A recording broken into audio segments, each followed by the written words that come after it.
네, 함께 예배하게 돼서 너무 좋습니다. 반갑습니다. 어제는 우리 기쁨의 교회 역사상 최초로 하는 전교인 체육대회가 있었습니다. 무려 90여 명이나 되시는 분들이 함께 참여해 주셔가지고 너무 좋은 시간을 보냈습니다. 저는 개회사를 마치고 한 주일에 다른 본문의 설교를 3개를 하다 보니까 시간이 너무 촉박해가지고 이제 이 개회사만 하고 저는 이렇게 먼저 들어서 준비를 했습니다. 여러분들 많이 양해해 주셨으면 좋겠습니다. 하나님 말씀 같이 나누겠습니다. 지난 시간에 우리는 기도하지 않던 제자들이 기도를 배우겠다는 요청 가운데 예수님께서 기도를 가르쳐 주신 것을 함께 생각해 본 바 있습니다. 크게 기도를 배우는 것이라고 것을 생각해 보았고, 두 번째는 주 기도의 내용, 다시 말해서 주님께서 가르쳐 주신 기도의 내용에 대해서 생각해 보았습니다.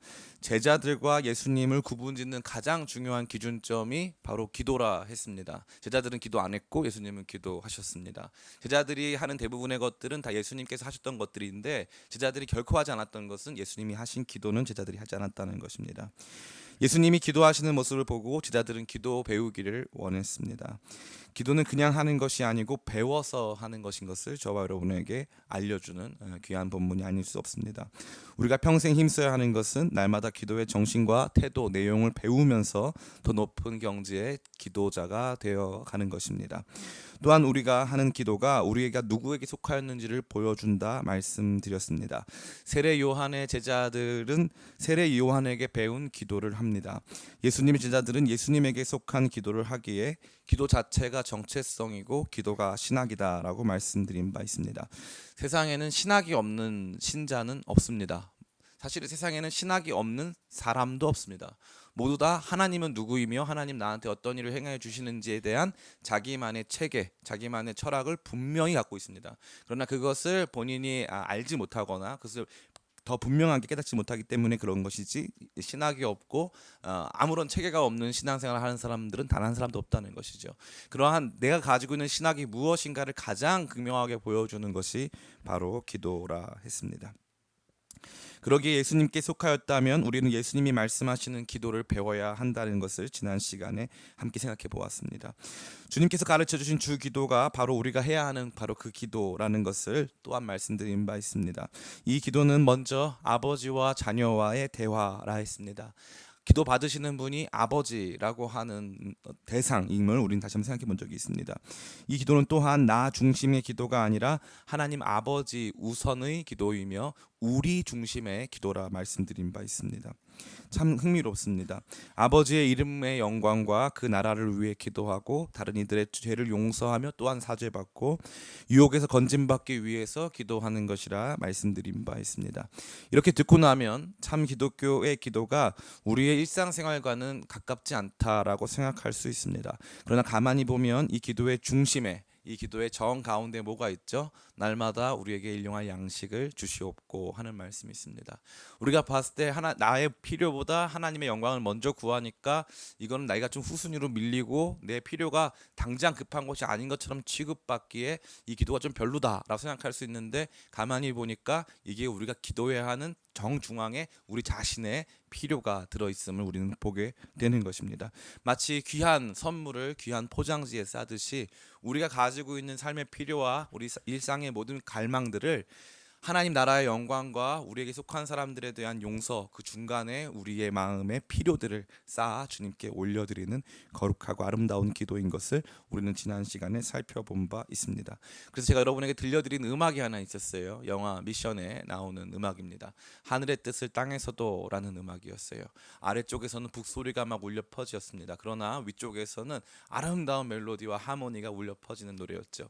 하늘에 아주 잔잔하고 균형 있고 아름답고 우리를 차분하게 하는 그러한 소리와 이 세상의 북소리, 그 중간에 가브리엘스 오보에 같이 깨끗하고 맑은 기도가 우리가 드려야 하는 기도인 것을 우리는 지난 시간에 살펴본 바 있습니다. 오늘은 그러한 가운데 이러한 기도를 드리는 우리의 자세와 태도가 어떠해야 하는지를 생각해 보는 시간을 가져보기를 원합니다. 마치 지난 시간이 기도에 대한 이론 편이었다면 이번에는 기도 실습 편에 해당한다고 할 수 있습니다. 기도가 이런 것이구나. 내가 기도한다는 게 이런 의미가 있는 것이구나 하는 것을 지난 시간에 배웠다면 그럼 도대체 그 기도를 어떻게 해야 하는가? 어떠한 태도와 마음가짐을 가지고 기도해야 하는가에 대해서 생각해 보는 시간을 갖기를 원합니다. 주님께서 우리에게 요청하시는 기도자로서의 바른 마음과 태도를 다시 한번 마음에 새기고 주님 앞에 담대히 참된 기도자의 모습으로 나아가는 저와 여러분이 되시기를 예수님의 이름으로 축원합니다. 첫 번째 우리가 이 말씀을 통해서 발견하게 되는 것은 기도 응답의 확실성입니다. 따라해 볼까요? 기도 응답의 확실성. 예수님께서는 기도 응답의 확실성에 대해서 말씀해 주십니다. 오늘 본문의 말씀 우리 같이 좀 봤으면 좋겠습니다. 우리 5절부터 8절까지의 말씀이 거기에 해당한다고 할 수 있습니다. 5절부터 8절까지의 말씀 같이 한번 읽어보겠습니다. 시작. 또 이르시되 너희 중에 누가 벗이 있는데 밤중에 그에게 가서 말하기를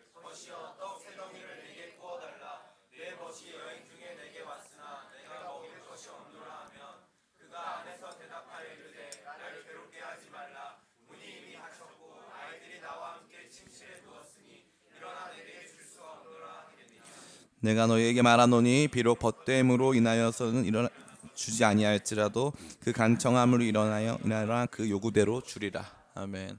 이 모든 말씀을 한 구절 한 단어로 압축하면 주리라 하는 것입니다. 주리라. 그러니까 이 내용이 잘 이해가 안 되시는 분들은 맨 끝에 준다는 뜻이구나 이것을 이해하면 너무 간단하게 쉽게 이해할 수가 있는 것입니다. 예수님은 기도 응답이 확실히 이루어진다는 것을 말씀해 주셨습니다. 반드시 줄 것이다 라고 말씀하셨기 때문에 그렇습니다. 이것을 설명하시는 과정에서 예수님은 참 흥미로운 비유를 드셨습니다.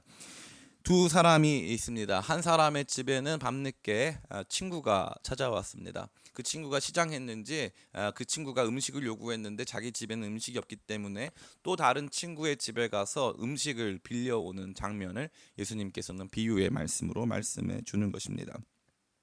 참 흥미로운 것은 이 내용이 이 두 가지 양쪽 측면을 보여준다는 것이죠. 왜 그렇습니까?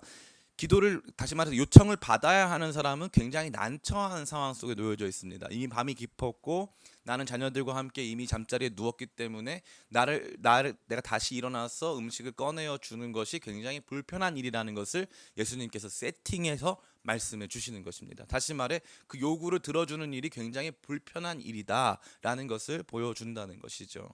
근데 뭐라고 말씀하십니까? 우리가 꼭 봐야 되는 내용이 한 가지가 있는데 왜 준다는 거죠? 그 사람이 귀찮게 해서 준다고 그랬어요? 왜 준다고 했습니까? 오늘 본문의 말씀에 답이 나와 있습니다. 무엇 때문에 준다고 되어 있습니까? 그 간청함을 인하여 그 요구대로 주리라. 근데 이렇게 보면은 우리가 이 말씀을 100% 오해하게 되어 있습니다. 한국말로 간청한다고 되어 있으니까 제발 좀 달라, 제발 나에게 떡 3개를 달라고 하는 요청자의 어떤 이 태도, 요청자가 갖는 행동과 이 간청함이 결부될 수 있기 때문에 그렇습니다. 근데 가만히 보니까 이 요청하는 사람은 떡 달라고 한 내용 외에 다른 종류의 행동을 하거나 다른 종류의 부가적인 요청을 한 적이 있습니까? 없습니까? 없습니다. 이 사람은 그런 행동을 한 게 없어요. 달라고 무릎을 꿇었다든가 이 사람 친구가 와서 떡 3덩이를 빌리며 무릎을 꿇었다. 이러면 이제 간청을 하는구나 할 수가 있는데 이 사람은 전혀 그런 것을 하지 않았다는 것이죠. 그러니까 간청함을 인하여 주겠다는 말은 사실 아닌 것입니다. 그러면 도대체 간청함은 무엇이냐 하는 것이 중요한 거 아니겠습니까? 여기서 간청함이라고 쓰여 있는 단어 헬라어 단어 아나데이아라는 단어인데 이 아나데이아라는 단어는 성경에서 딱 한 번 등장합니다. 여기만 등장해요. 그래서 이 아나데이아가 평상시에 다른 헬라어 문헌에서 어떻게 쓰이느냐를 다 분석을 해봤더니 이 아나데이아는 언제나 뻔뻔스럽게 당당하게 이런 뜻이에요. 그 무슨 말입니까? 이 사람이 와서 제발 좀 떡 좀 빌려줘. 너 잠자느라 너무 피곤했지? 미안해. 나 떡 좀 빌려줘 하고 온 게 아니라 똑똑똑 문 두들기고 난데 떡 좀 줘. 떡 줘야 하는 이유가 너무 분명해. 그러니까 떡을 좀 나한테 빌려줬으면 좋겠어 라고 요청하는 거예요. 당당하게. 뻔뻔스러우리만큼 당당하게.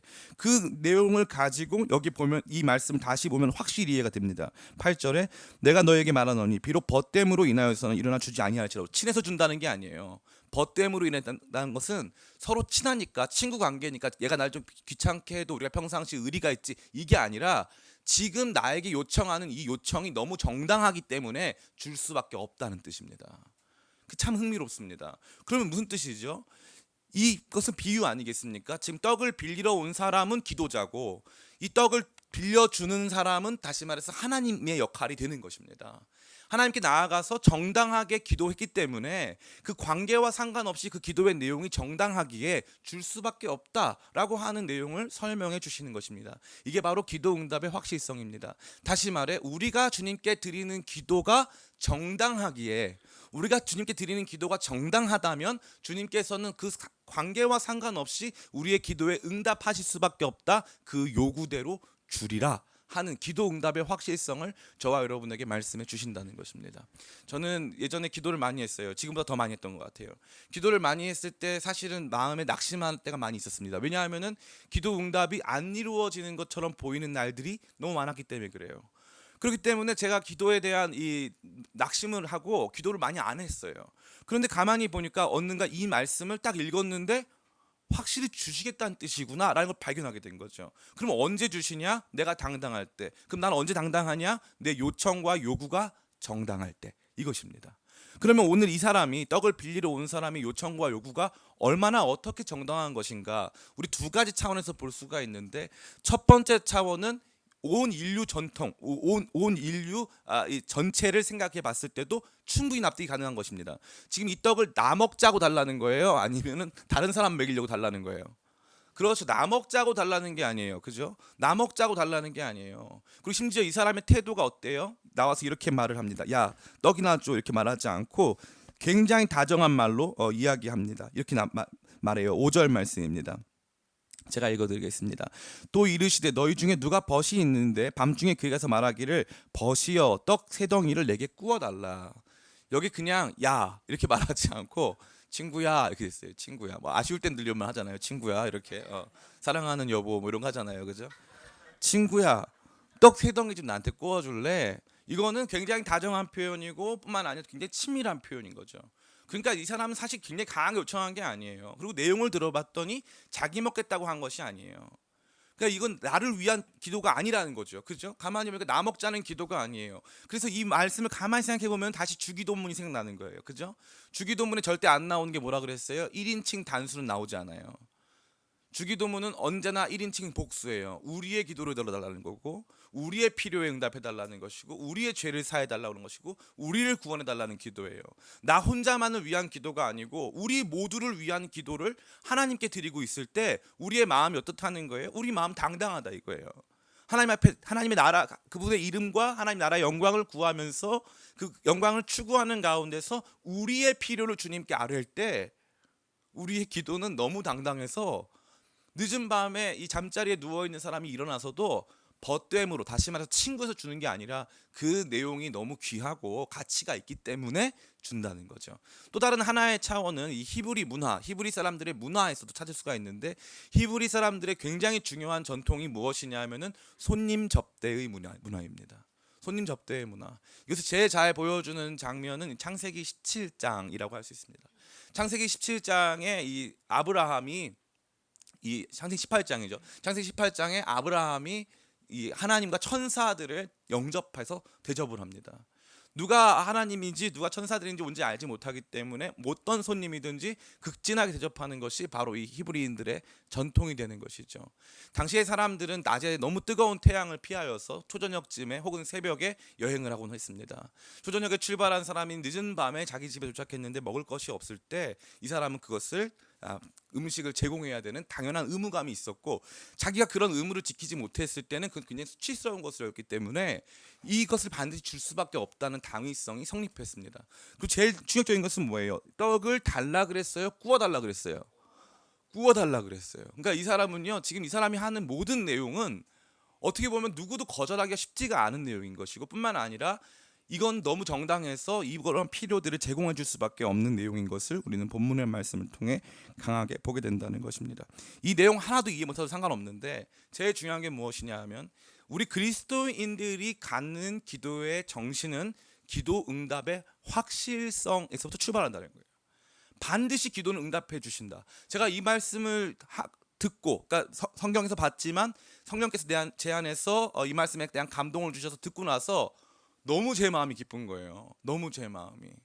그래서 이 마음을 갖고 나서부터는 문제가 생기면 기도를 하죠. 빠르게, 짧게라도 상관없어요. 기도를 해요. 그리고 기도를 할 때 생각해봐요. 내 이 기도가 하나님께서 보시기에 합당한 기도인지 아닌지. 합당한 기도일 때는 주저함 없이, 두려움 없이 주님께 나아가 간구하기 시작합니다. 그럼 하나님께서 어떻게 하신다? 반드시 응답하신다. 그걸 체험했을 때 여러분과 저의 삶에 영적인 충만함, 신앙적인 충만함이 더해진다는 것입니다. 근데 그것을 체험하지 못하면 우리 안에는 내가 신자인지 아닌지, 내가 하나님과 어떤 관계인지도 알지 못하면서 살아가는 영적인 냉랭함이 흐르기 시작한다는 것입니다. 어떤 분들은 저한테 그렇게 물어보실 수가 있겠어요. 목사님, 저는 기도할 내용이 굳이 그렇게 없어요. 저 잘 살아요. 별 문제 없습니다.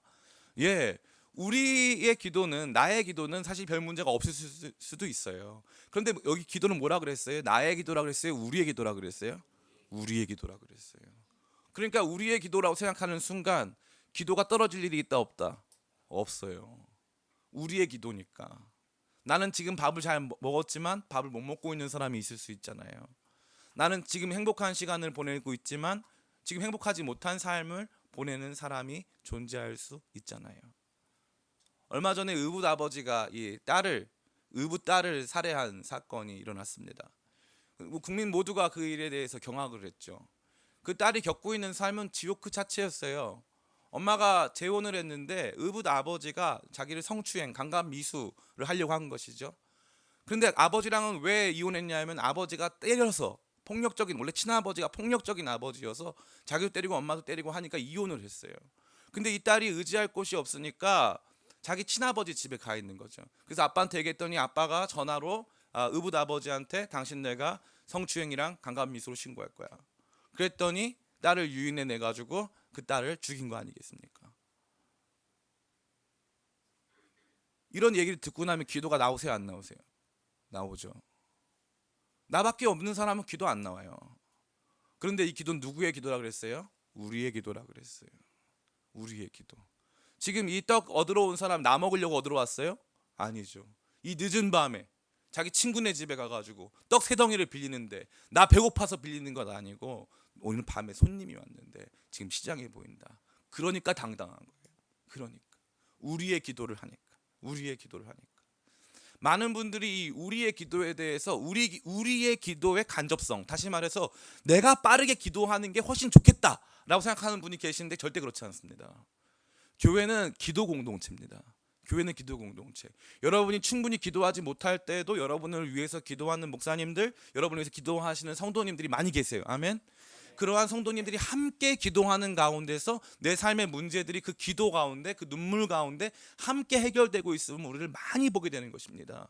그래서 교회가 이 기도 공동체로서의 삶의 이야기들을 제대로 알지 못하면요, 내 문제만 가지고 평생 기도하다가 그게 다라고 생각하고 나는 기도할 거 별로 없고 문제 해결 다 됐으니까 나는 행복하다. 그렇지 않습니다.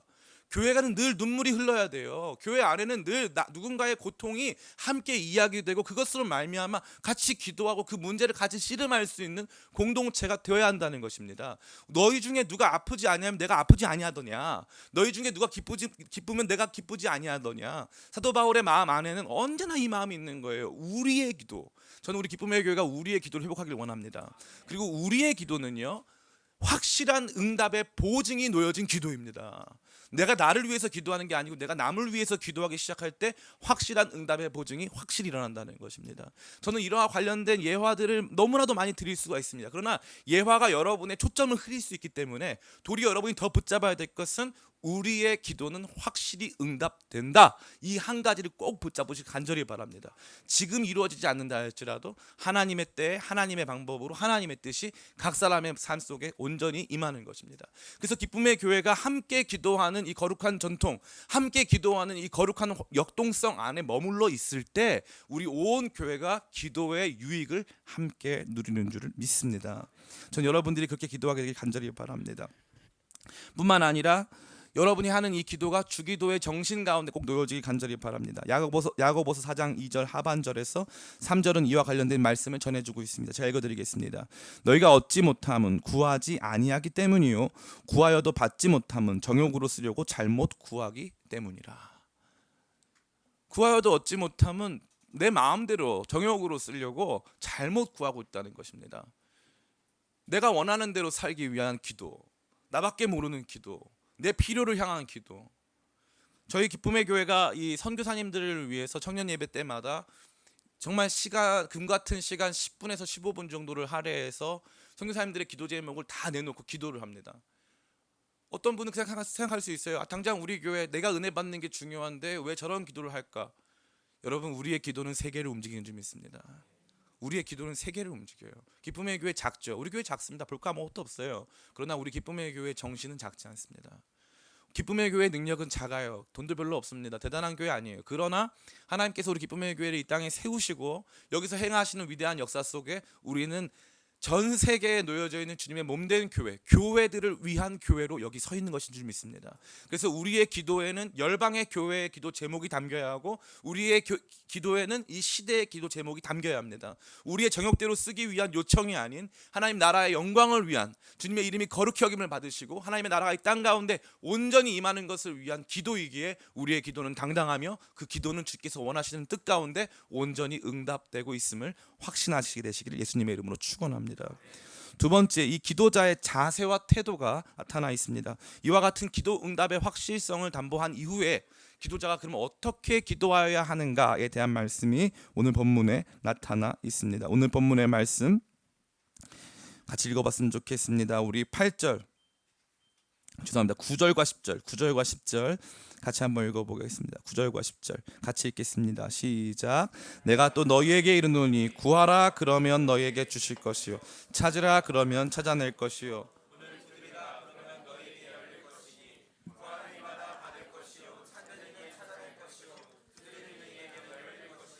아멘.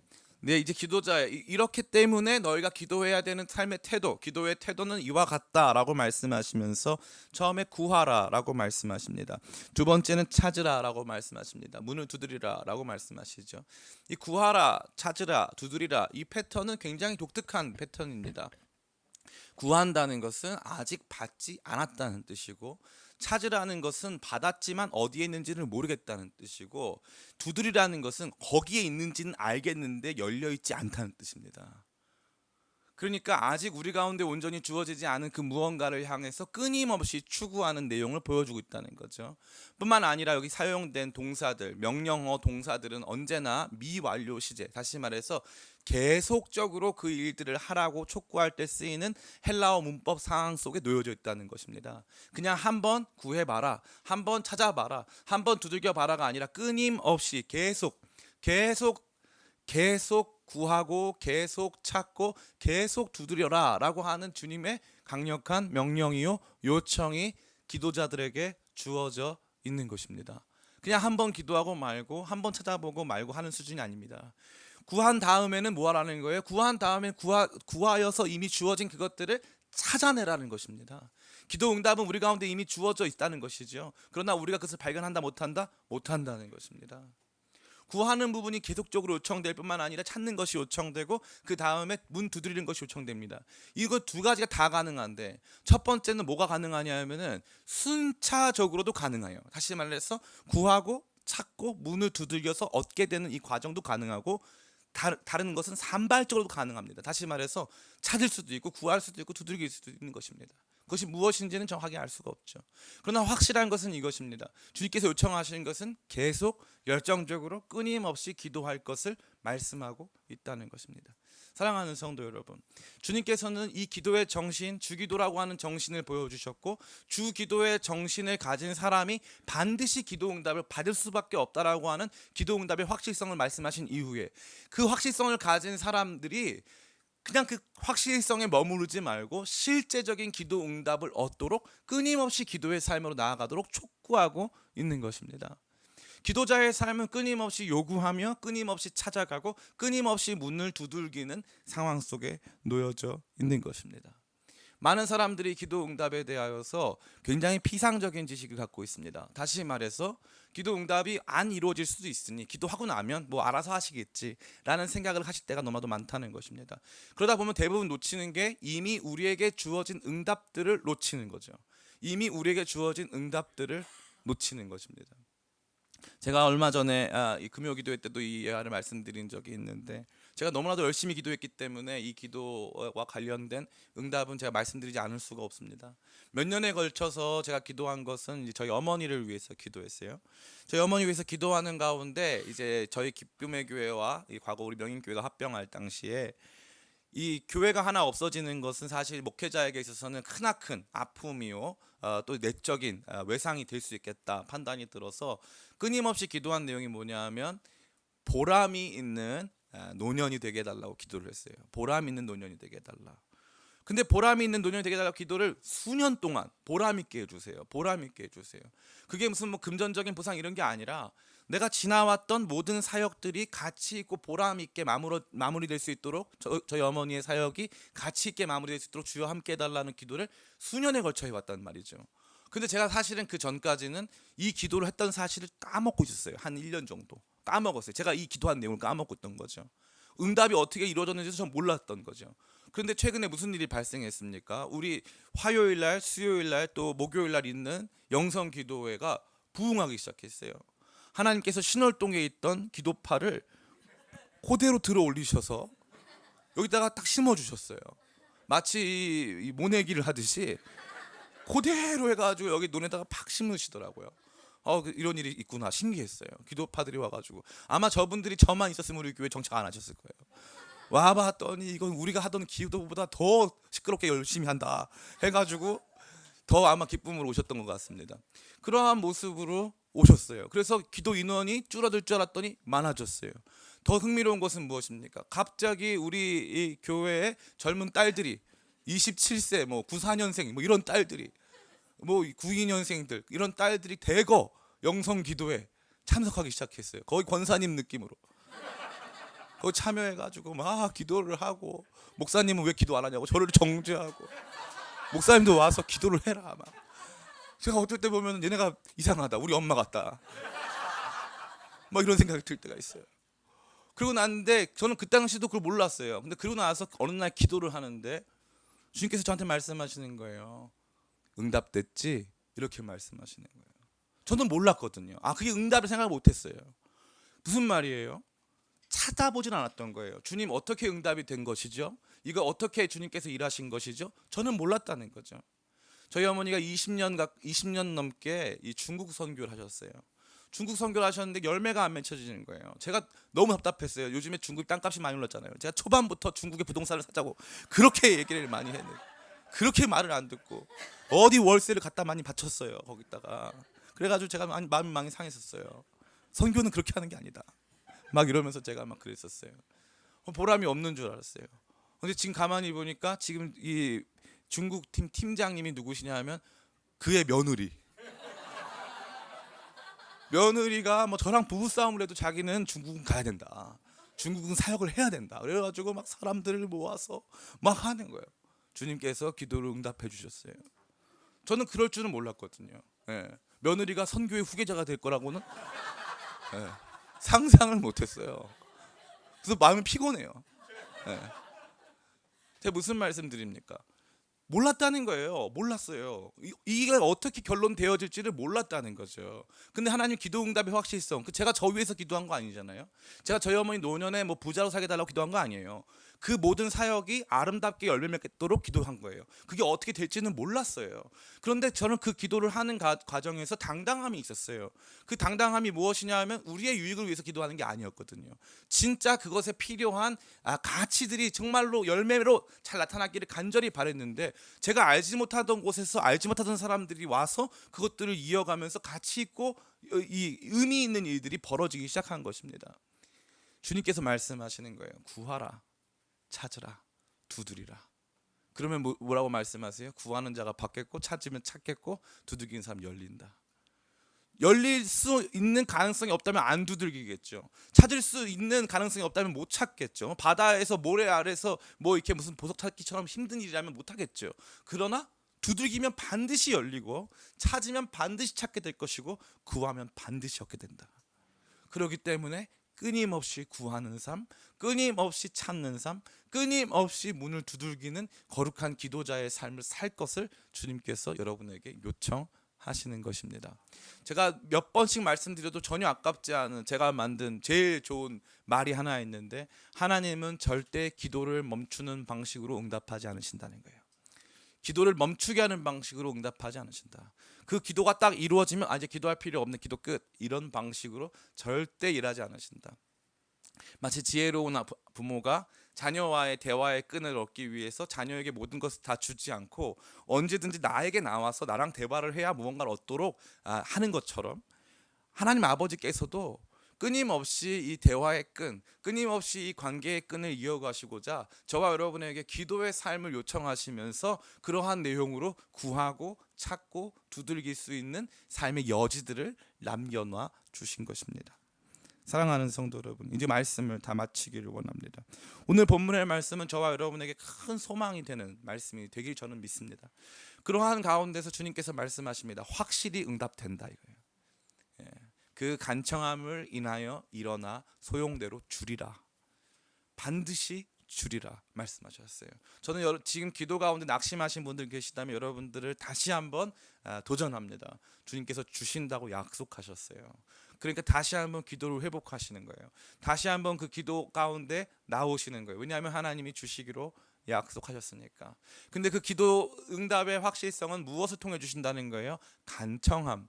그 간청함은 우리가 알고 있는 뭔가 말도 안 되는 것을 끝까지 우겨서 어떻게 해서든지 내가 저자세를 취하고 뭐 필요한 뇌물이라도 갖다 바쳐서 얻는 그러한 수준의 간청함이 아니라, 다시 말해 기도의 열정을 보여주는 단어가 아니라 기도의 정당성, 기도하는 우리가 가지고 있는 기도 내용의 확실한 정당성만 있으면 하나님 반드시 주신다 이거예요. 근데 그것은 어떤 것입니까? 나를 위한 기도요? 아니요. 우리를 위한 기도라 했습니다. 하나님 나라와 영광을 위한 기도요. 우리를 위한 기도. 다시 말해서 주 기도의 정신을 가지고 기도할 때 하나님 반드시 응답하신다. 여러분을 위한 기도가 좀 약할 수 있어요. 그죠? 목사님 그러면 저를 위해서는 많이 기도 안 해주실 것 같은데요. 그래서 교회가 필요한 줄 믿습니다. 그래서 교회가 서로가 서로를 위해서 기도하는 공동체가 돼야 될 줄을 믿습니다. 제가 안타까워하는 것이 많은 교회들이 기도는 많이 하는데 자기 기도에 머물러 있어요. 자기 기도. 자기 영성으로는 막 진짜 막 거의 3층 천을 왔다 갔다 합니다. 자기 기도만 하니까. 자기 문제 기도만 하니까. 금요 기도회 때도 우리가 어떻게 하죠? 기도 제목이 올라오면 그 기도 제목 가지고 기도하지 않습니까? 저는 우리 기쁨의 교회가 주기도의 내용을, 그 정신을 우리 교회의 기도 안에서 이루어가는 교회 되기를 간절히 축원합니다. 기도 응답의 확실성을 붙들고 주님께서 요구하시는 기도의 모습은 끊임없이 간절하게 구하고 찾고 두들기는 기도의 모습이라고, 역동적인 모습이라고 말씀드렸습니다. 구한 것을 주셨기에 찾습니다. 찾은 것이 어디 있는지를 알기에 아직 내게 주어지지 않은 그것을 향하여 끊임없이 두들겨 끝까지 주께서 주신 그 응답들을 우리의 삶에 얻게 하는 거룩한 기도의 역동성, 끊임없는 기도의 열정을 여러분들 가지시기를 간절히 축복합니다. 그래서 우리 기쁨의 교회 모든 성도님들은 기도가 즐거우시기를, 그래서 우리 온 교회가 기도의 응답을 받음으로 말미암아 함께 기뻐하게 되기를 예수님의 이름으로 축원합니다. 우리 잠시 같이 기도하길 원합니다. 우리 같이 기도하는 가운데, 주님 믿는다고 살아왔는데 저는 무엇을 위해서 기도해 왔습니까? 구하여도 얻지 못하면 구하지 않기 때문이고, 구하여도 얻지 못하면 정욕의 대로 쓰려고 하기 때문이다 말씀하셨습니다. 평생 나밖에 모르는 기도하고 살았습니다. 평생 내 기도만 하고 살아서 교회의 기도, 공동체의 기도, 서로를 위한 기도보다